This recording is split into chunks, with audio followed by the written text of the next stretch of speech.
Hello everyone, welcome back to my channel. Today I will be making beef udon. To start, I'll be making dashi. Add water to a large pot.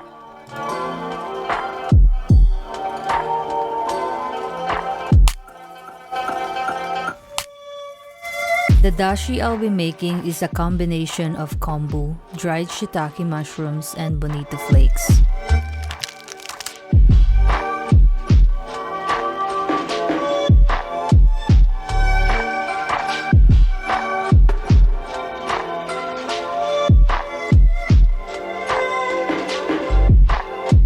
Soak kombu and shiitake for 30 minutes, then turn on stove to low to medium.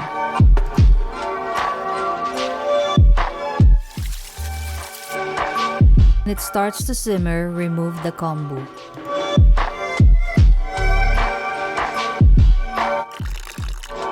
Let the shiitake mushrooms simmer for another minute, then remove.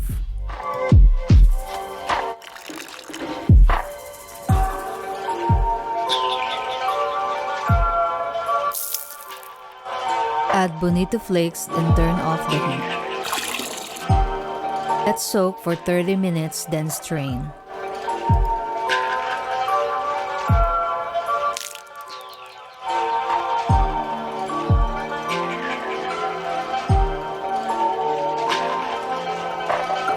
Start making your toppings. Mince the Mitsuba or Japanese parsley.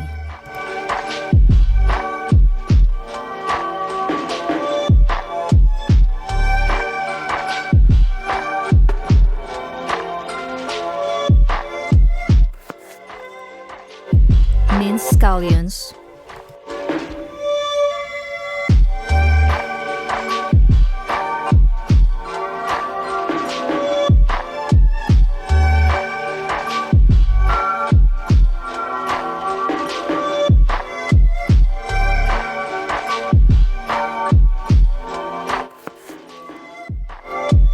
Slice your Narutomaki into thin slices.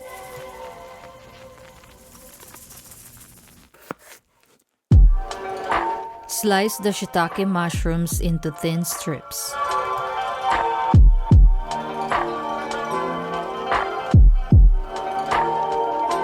Slice beef thinly. Prepare it for slicing by slightly freezing the meat. It will allow for easy and evenly cutting.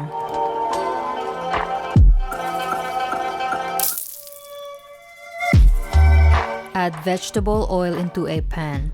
Cook the beef until halfway done.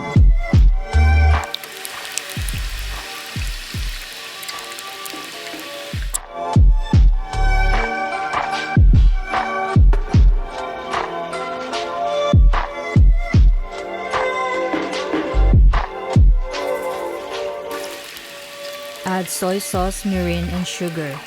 Cook till fully brown or sauce thickens.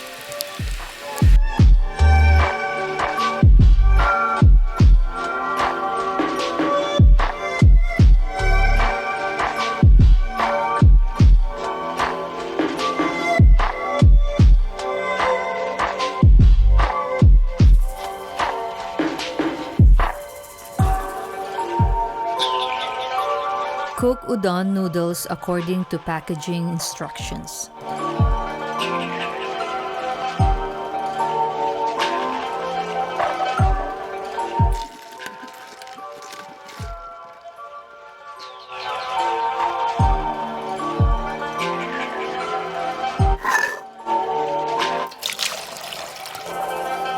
Add dashi into a pot.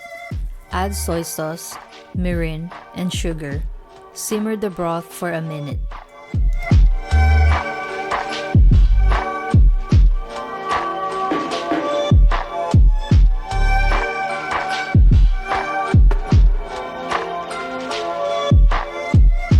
Adjust the taste and add salt if necessary.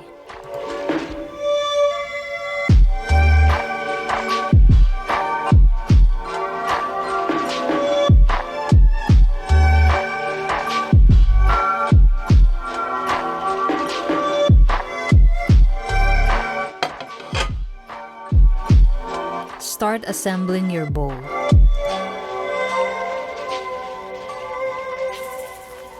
Transfer drained udon into the bowl.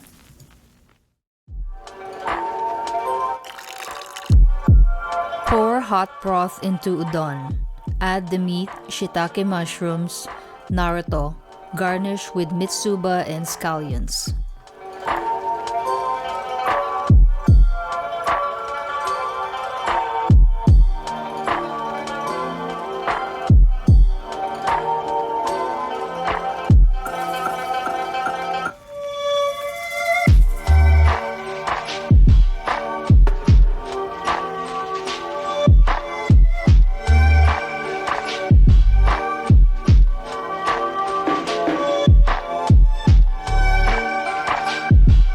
You can add shrimp tempura on the side.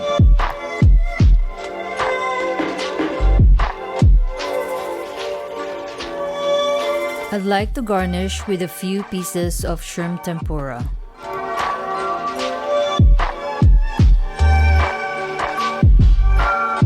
If you like it spicy, add Togarashi.